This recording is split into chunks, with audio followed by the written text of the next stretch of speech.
Hey everybody, this is Jason. I'm here with Alison, and so we have an announcement to make regarding the trip to California, and so we had some setbacks, and we just felt it wasn't the right time. We were kind of pushing a little bit here, and so we are, Alison, you want to say a few words? But yeah, we're for the moment we're postponing the trip. Yeah. So I just want to say, so I'm going to take ownership on this decision. And the reality is just because of circumstances, it got pushed back to November. And in the meantime, and I take this very seriously because I'm the kind of person, I don't appreciate it. I like to fulfill the commitments that I've made. I mean, both Jason and I do. And, but in sort of the time window in that pushback, however life happens, there were, some setbacks. It's been a rough quarter for me in terms of relationally. And I'm not putting, pointing fingers or putting blame on anything. It's just sometimes that's the way life works. And you should sit back. I've learned to listen to my instinct and my gut. There's multiple things sort of stepping in your way. Maybe you need to pause and reflect. And then also, I'm not really a cold weather winter person. I have a bit of seasonal affective disorder. So as the days started getting shorter, I'm like, I just am feeling like it's going to be hard to really step up in the way that this trip would require, and feeling like it was better to, extend to the spring, and rather it being a closing down of the year, which feels a little bit melancholic and contemplative, to be starting out in the spring with a bigger plan, and I think restored batteries. And one of the people who had made a very generous contribution, and I feel bad making this just promising something that then feels like I need to readjust. But this person was very generous, and they acknowledge they work sort of in outdoor seasonal related work, and they're like, yeah, actually that feels right. I mean, it feels right to sort of have this pulling back in and reflecting, and then coming back out in the spring. So I appreciated that empathy for where we were at. Yeah. When I was looking forward to the trip because I think there is a lot that needs to be talked about, and I know you've already done an incredible amount of research on that, and I was looking forward to learning more. But I do want to do it when the time is right, and when you're in the right space, and spring sounds really great. And then also I was thinking about, since we started this work, one of the challenges that I have, and I know you have, and others have, that are starting to see the outlines of what this thing is trying to get other people to understand it, to see it for what it is, rather than just because it's not just a matter of incorporating this new information into their worldview. It's right. And I see that a lot with we've talked a lot about the health freedom space, and there's a worldview in there that has kind of gone unquestioned, that a lot of this stuff actually contradicts or it's outside of that. You can't. It's not just there's incoherent storylines, right? And it's, you can't just graft this onto it. You can't just I got this, I'm going to graft this onto it. Right. Well, and I mean, the other piece of it is the more that I've spent time looking at these techniques of group management, right, through digital media, and the sophisticated level of computation and psychology and prediction modeling, and it's incredible. It's not just your standard propaganda, like the way we understood it in the 50s or the 80s or whatever. It's not just. It is a much more sophisticated and multi-layered construct. And so I think part of it that I've been sort of navigating personally is, I've pulled out of these online spaces, and I'm also processing how to be in community, where it's so clear that, how shall I say it? It's not that people are this is not the controlled narrative story per se. It is a different story, which is how people's psyches have been grouped and managed their belongingness, such as they need to have reinforced stories, and that our ability to get into those spaces to tell a different story becomes, if not an outright threat to their belongingness in their chosen group, then it literally can't sink in. Like people may look at us and nod or read a blog post and then assert something that is in direct contradiction. And there is no cognitive dissonance for them because literally they haven't entered the story that we've offered. Not that they're being mean or misguided or intentionally, they simply have been programmed within their sense of community to not be able to hear us. And so that's really hard for me because I feel like we've both been given assignments in this time, as strange as it, like, who am I to get an assignment? But like, there's something that we're here to do. Like, we're supposed to use our gifts to show up in this time in a certain way. And it seems to be about communication, and communication fundamentally about authentic human relationships, which I feel like a total failure at this point in time. Like I am failing left, right, and center on relationality, at least in these digital spheres. But I don't think it's because I'm not doing my task. Like, it's not that I'm questioning if I'm doing the right thing. I feel I am, I just haven't found the effective way.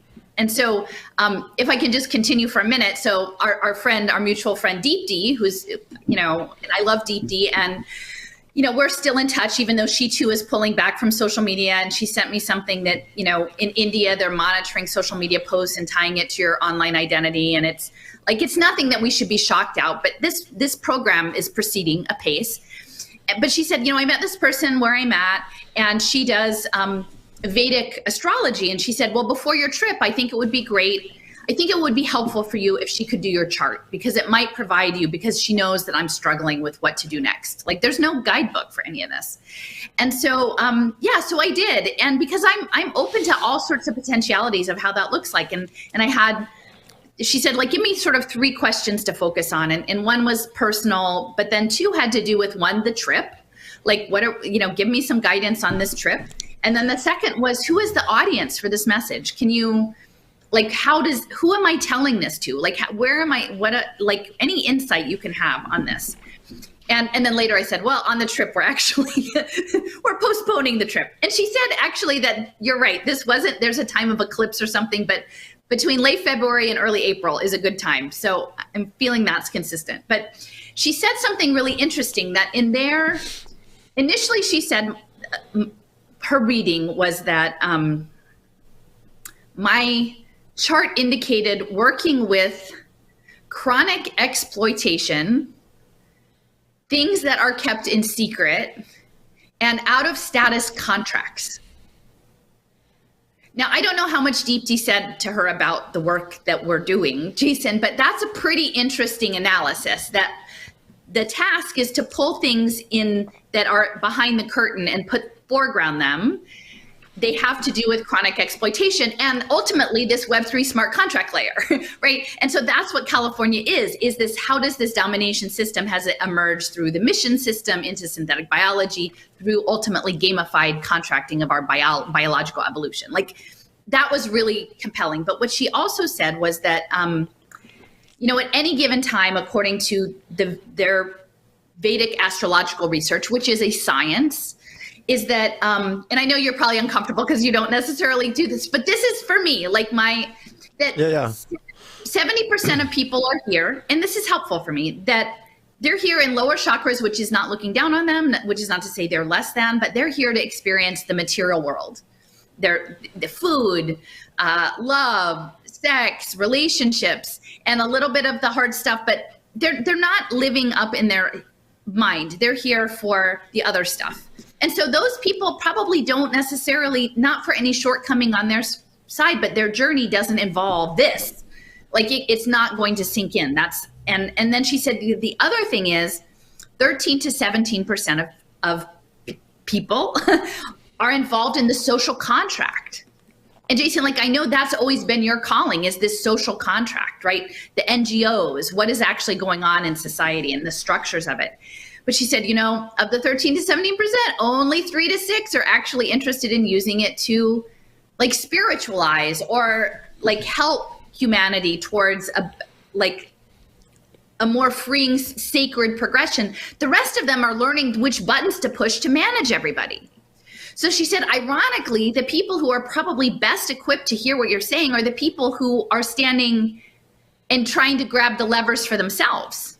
And she said, you have to be very mindful of like standing up against that level of energy, because it is a long-standing universal energetic, and it's not to be taken lightly. And so ultimately she said, maybe you're supposed to talk to the kids of these people. Maybe you're supposed to make a new theory or write a book for 20 or 30-year-olds in small digestible chapters that are illustrated about some of these hidden things. And, like if you actually knew how these parts came together, outside of blaming them, framing it within an emergent system of domination that goes back centuries or millennia, we wouldn't choose this. We wouldn't choose the smart contract layer. And, so anyway, I found that guidance really helpful in terms of, it's not that I'm doing it wrong, but that we have to find the right path into the audience that can be empowered with the message we're saying, rather than to shrink back in a tiny little ball and say that there's nothing to be done. And we need more time. I need more time to sit with that idea. And I think you're going to talk a little bit about your project, and then afterwards I'll say like what I'm going to do. Okay. Well, and as far as like the astrology stuff, I'm pretty skeptical when it comes to that. But I like to point out that, and even with like the, spiritual and religious things, we can come at this from different places. And that's the only reason why I would like point out, oh, by the way, that's not the frame that I'm coming at from, but that's okay. We can have different frames and still, work together. And I think that that's actually a valuable lesson too, because I think that the one of the major tools of domination systems has been to compartmentalize people. Like, oh, the Christians are over here, the Muslims are here, and the New Age people, and then the political divisions, and it's just like, stepping outside of that and creating different pathways to like to me, like, I've talked about this a little bit, but like the religious thing, I used to be pretty much like pretty hardcore atheist, and I don't believe there's a God, but I do believe that there's something more. I do think that I don't know what that is, energetically or whatever, but I realize that like there's a lot of people that have faith in these different belief systems that I actually connect with, like on a heart level, and then there's some people who have that, like some people are Christian and then they're pro-war and xenophobic, and then some people are like want to help people and take the words that are attributed just so. Anyways, just not to belabor the point, but my point is like Well, I will add in though, too, in the course of my research, especially for the Julius Stolman and the Theosophists and the Foundation, and even back to the 18th century, there were, in the colonial era, there was profound interest in psychical research, in the worldviews, in the cultural practice of the Indian subcontinent. I mean, among other places. And so, and today, I think, based on what I'm seeing with the technological development, I think that there is at a high level, an intention to redirect people to disconnect potentially from those older ways of knowing and reinsert a technological, mechanical way of knowing. And so it's not just out of hand. Like literally everything I've seen has pointed to the key central role of India in this story. And I feel very grateful to have, there's a small group of people who've come into my life over this journey, and I feel like everybody has a reason. And I think in some ways the door to the story of India, to have that through my friend Deepti, whom I respect very much, that's something I take seriously, like at a number of levels. So to me, this idea that, you're not doing it wrong. The reality is most people aren't structured, not that they're dumb, not that they're they're willfully not knowing, they don't have the receptors for this now. And so, and then, so you just need to be mindful of that, of where the story needs to be told. And to me, that's helpful, because then I don't have to always either beat myself up or try to make other people deficient. It's just how the structure is set up. So we need to acknowledge, if we choose that story, then we acknowledge that and move forward with that understanding and try to be gracious about it. Yeah, absolutely. Well, yeah. And so one of the things I thought about when you told me that you wanted to cancel the trip or postpone it was, and I've been thinking about this, and I've kind of been procrastinating on it.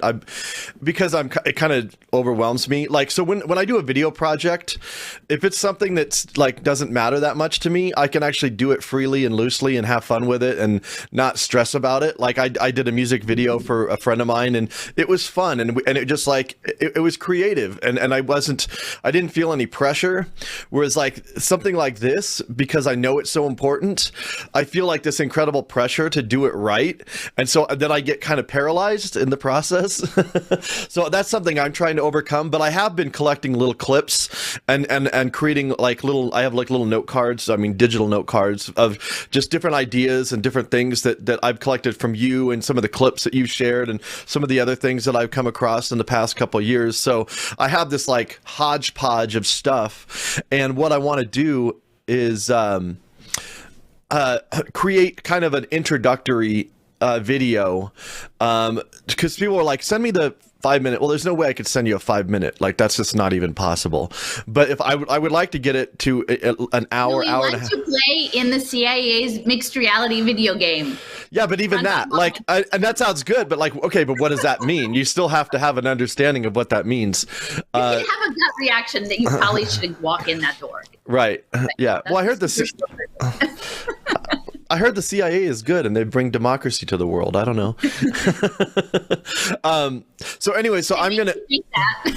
But, they program that in the VR headsets. Yeah, for sure. And through Marvel movies. But...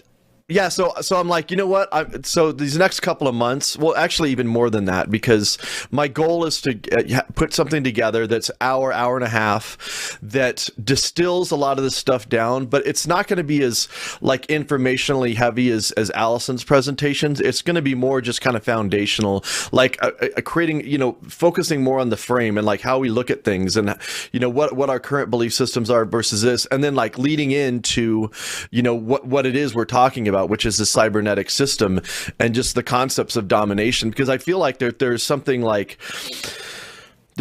else that needs to happen before people can actually absorb this information. And I'm not saying I'll be able to do it, but I'm going to try to do that. I'm going to try to put something out there that's...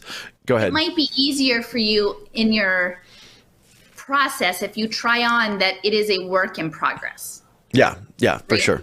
And so I think in that space, and that we maybe need to brainstorm ways in which we can bring people in for feedback as an adjustment, because then it doesn't have to be like you're on a deadline and there's some scary client out there and whatever, that it could be organic and participatory. Because I think that might make you feel better about it. And then that also holds space for people to help us figure out what it should be. What's working and what doesn't work. Yeah. So I did set a deadline for myself to have a first draft, or just have kind of like an outline, kind of a skeletal thing that I'll get. But so January 1st, I want to release to the public for feedback, kind of, where I'm at, but a kind of a rough outline.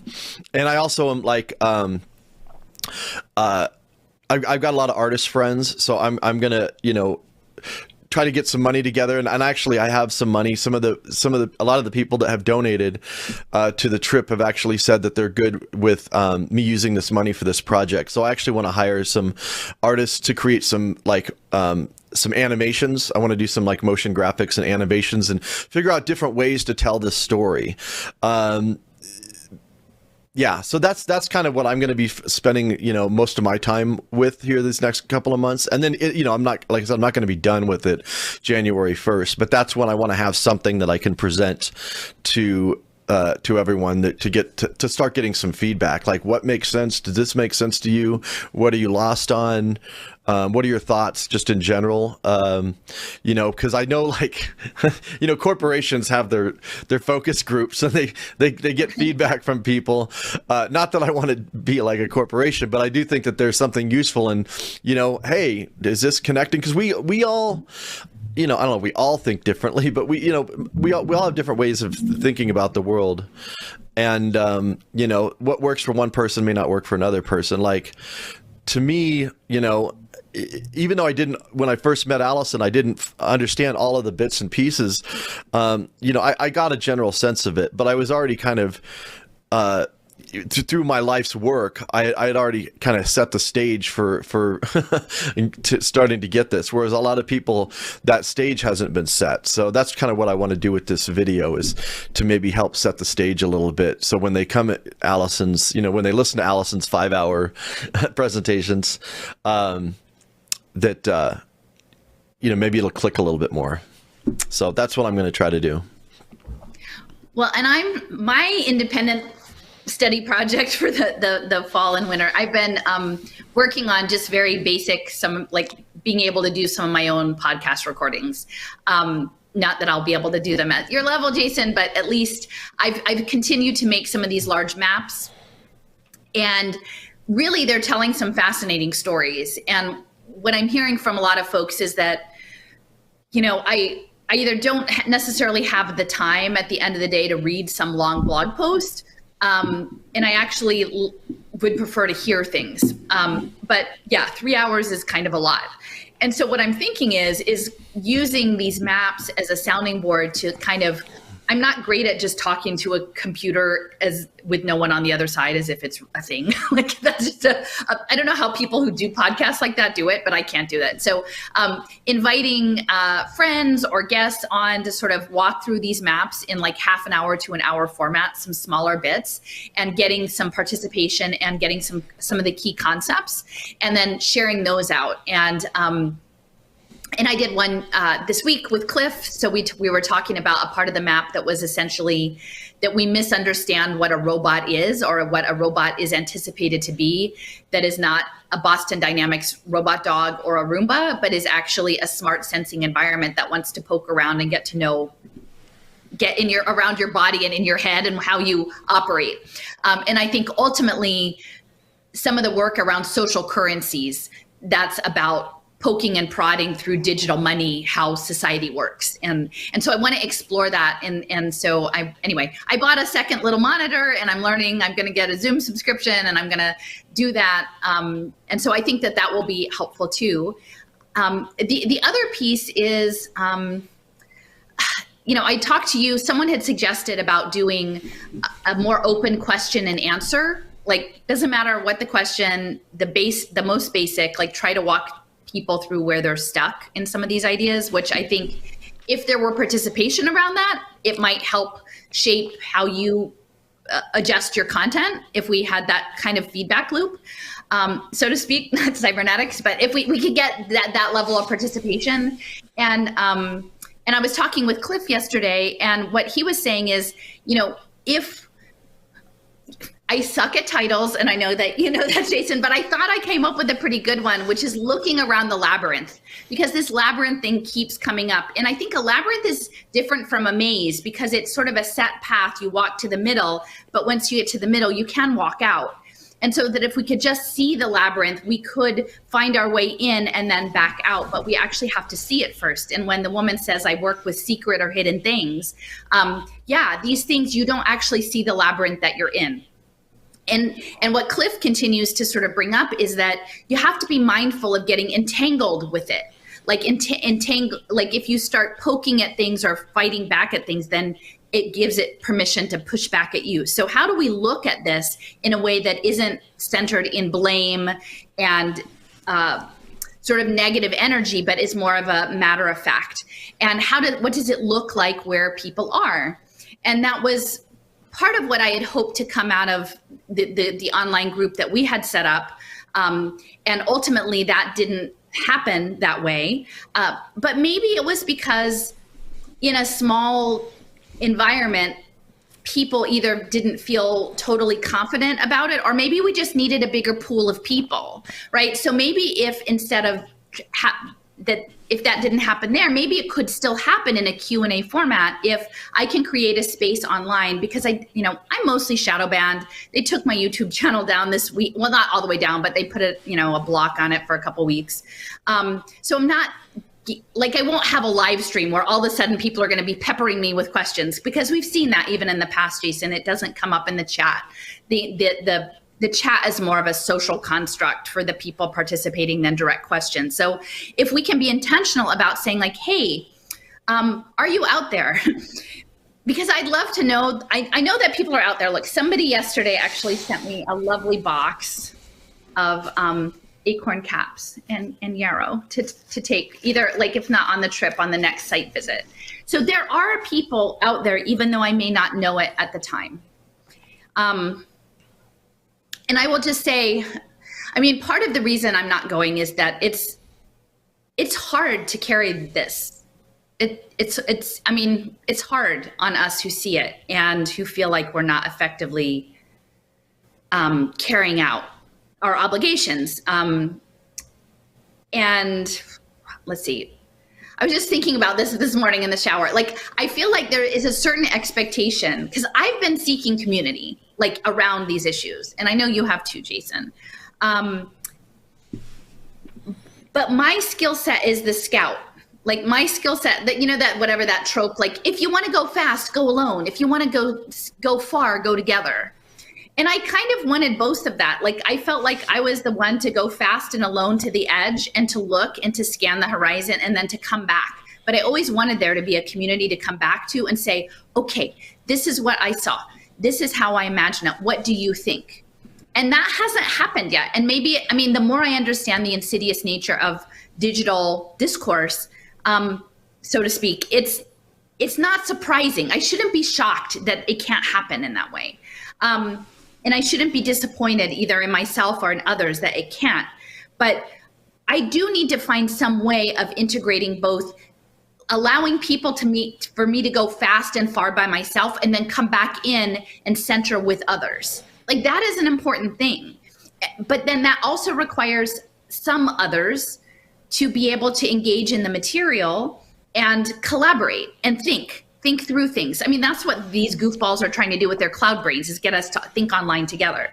And so maybe this Q&A opportunity will cast a much broader net, and we can model what this could look like if, a while ago, somebody from Milwaukee reached out to me and they wanted to interview me. And I said, well, there's a lot happening in Milwaukee. And, I didn't even know about the whole Rockwell automation and some other stuff. I'm like, let's do that. But first, I'd like for you to look.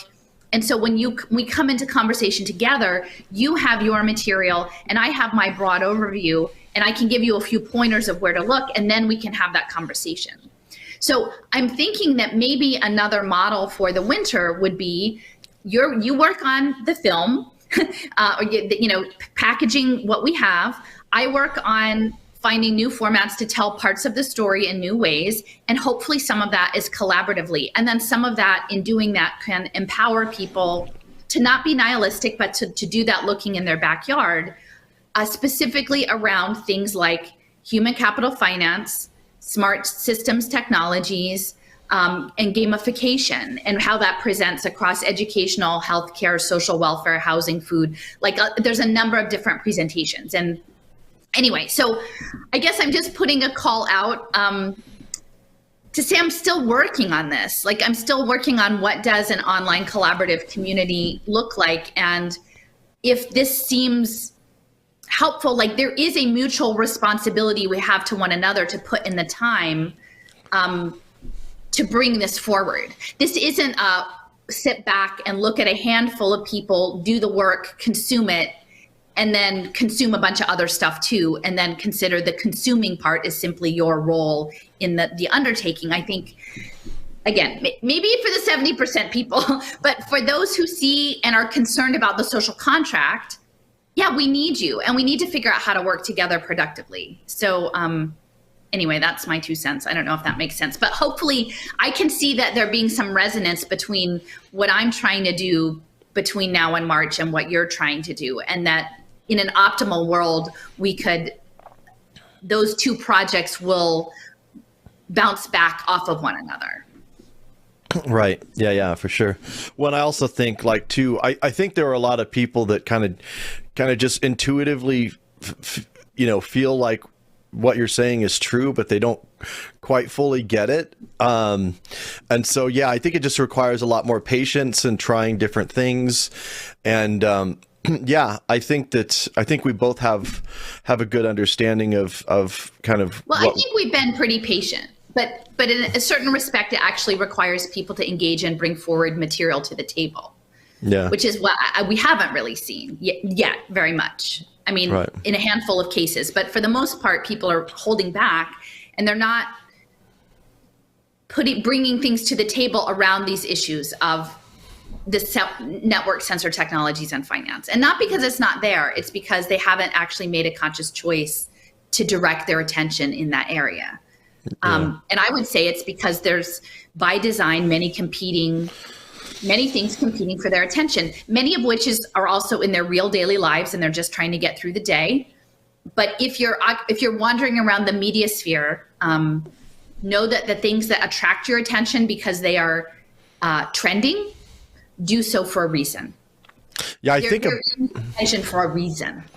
Right. When I think about, like, both you and I have pretty much left social media. Like, I deleted my Facebook, deleted Twitter, and I was never on Instagram or some of the other ones. But I don't think that people really fully acknowledge just how pervasive that is when you're just living in that. You don't really, it's like being in water or something, you don't really think about it. But yeah, I think that's, you're going to have your attention being pulled here. I mean, the obvious is like, oh yeah, advertisers, but we don't think of narratives as being advertisements, like that just get passed on. And we've had this issue where people are conditioned to just take something and then repost it, take it. And I've done a lot of this, it's all sharing. Oh, this is interesting, sharing. But we're actually, even though we're sharing, it's a passive sharing.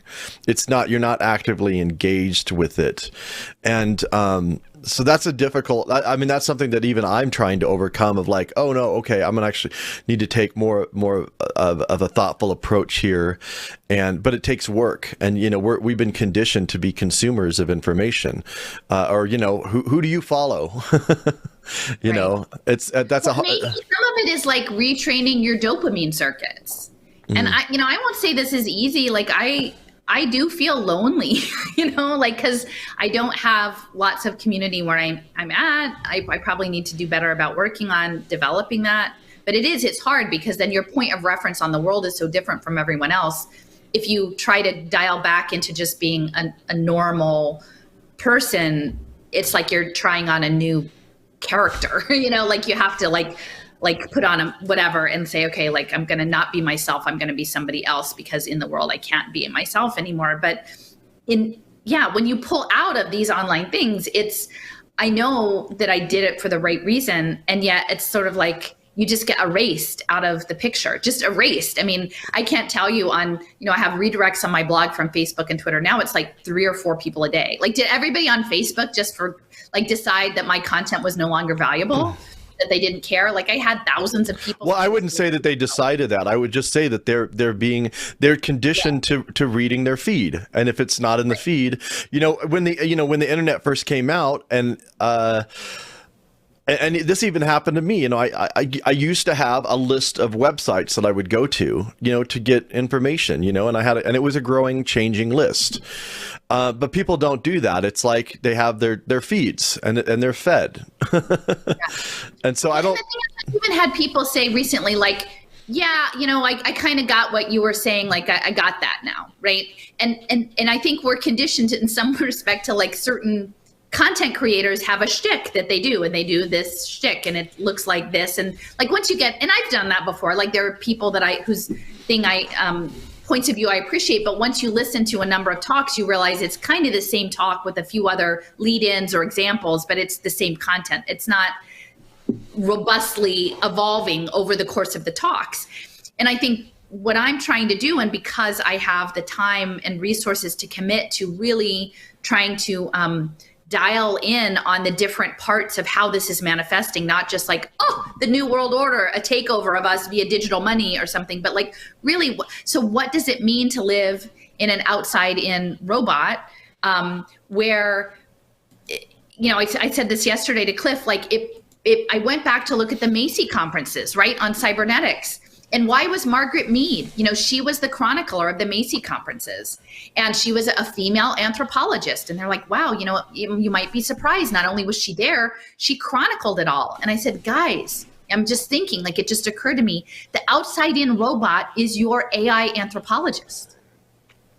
Like, they actually want us to walk into the anthropology room and live in it. So this mechanical thing can figure us out. Like that's, and there are many, you know, real world examples getting us towards that, moving us along that continuum. But there's new ways of thinking, new lenses that I'm trying on that I think are interesting that I would love to offer to other people and see what they think about it.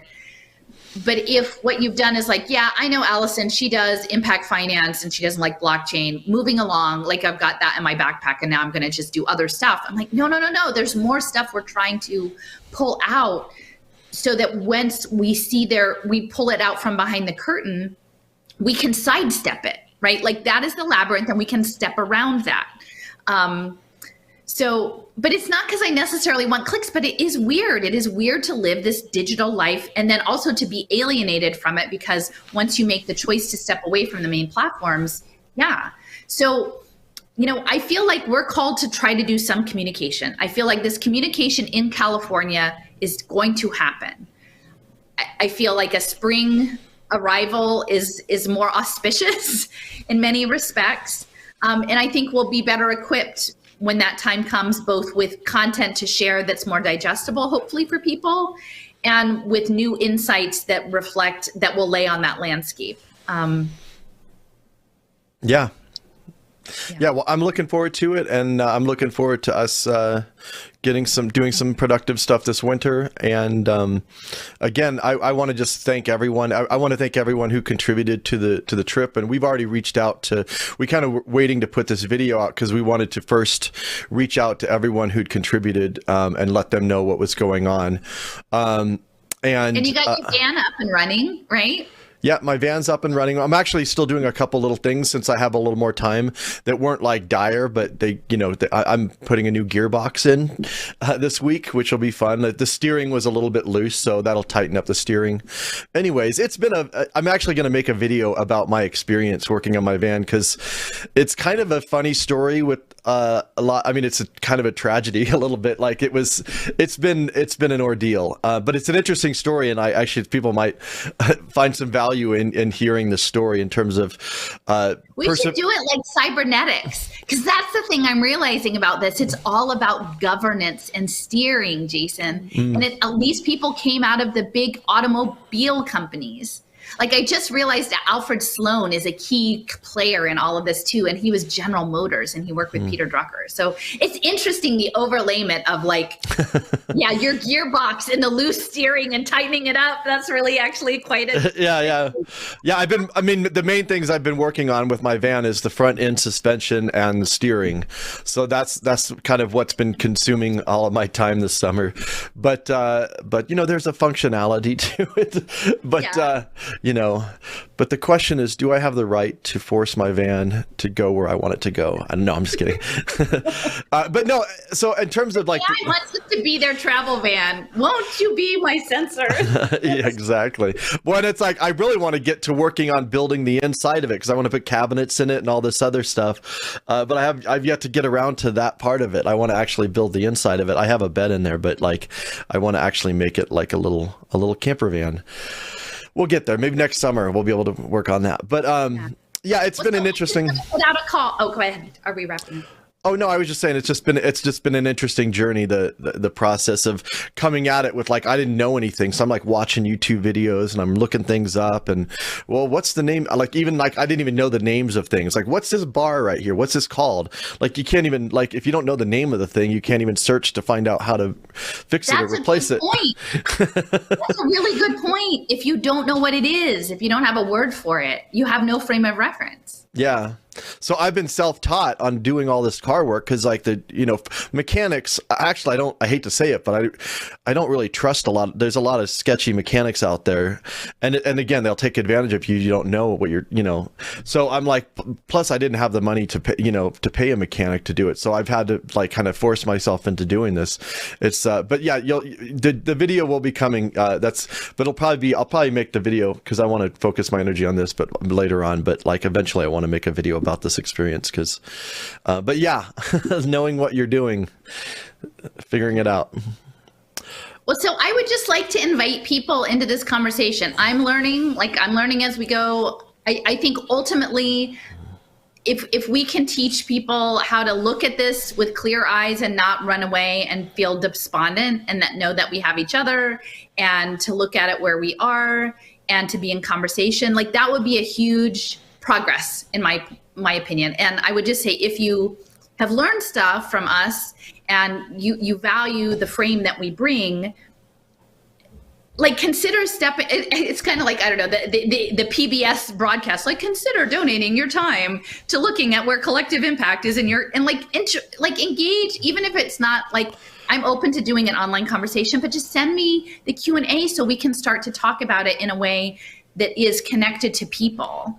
Because that's the thing we have to practice, is exercising the muscle of, oh, I can do this. Actually, I don't need an expert, right? I can figure it out. I can learn the words. I can look around. I can find the parts. I can see how they fit together, where I am. And then through my experience, other people can see because they have the same playbook. And so we can teach each other. And I'm happy to sort of try to facilitate some of that conversation. But anyway, I hope people will take me up on it because it's really hard to put things out into the world and then really be met with not a lot of engagement. And it's hard to know. And maybe it's just, it goes where it's supposed to go. And part of my process is learning to trust that that's what it is. And I don't get badges or counts or comments or whatever it is. Like maybe that's the thing I learned. But I still love to hear from people.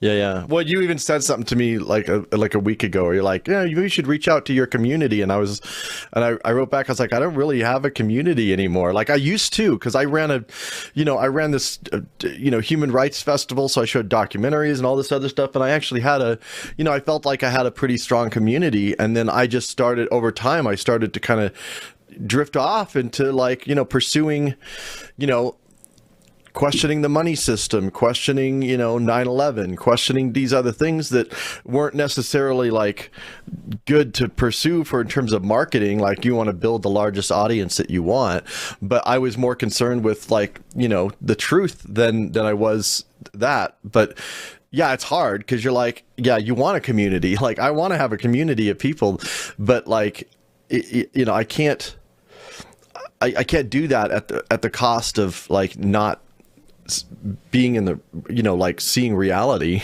Well, and I think in a community, everyone contributes according to their gifts, right?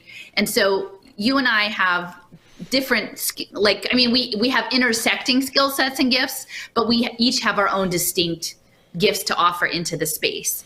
And so I think there is a tendency to sort of sit back and say, I think you should do it more like that. If you did it more like that, as opposed to let me bring in what I have to offer into the space and see how I might support this and translate it. Like that's why, people like Eve's work on the zine or Ryan doing this work translating these things in Japan.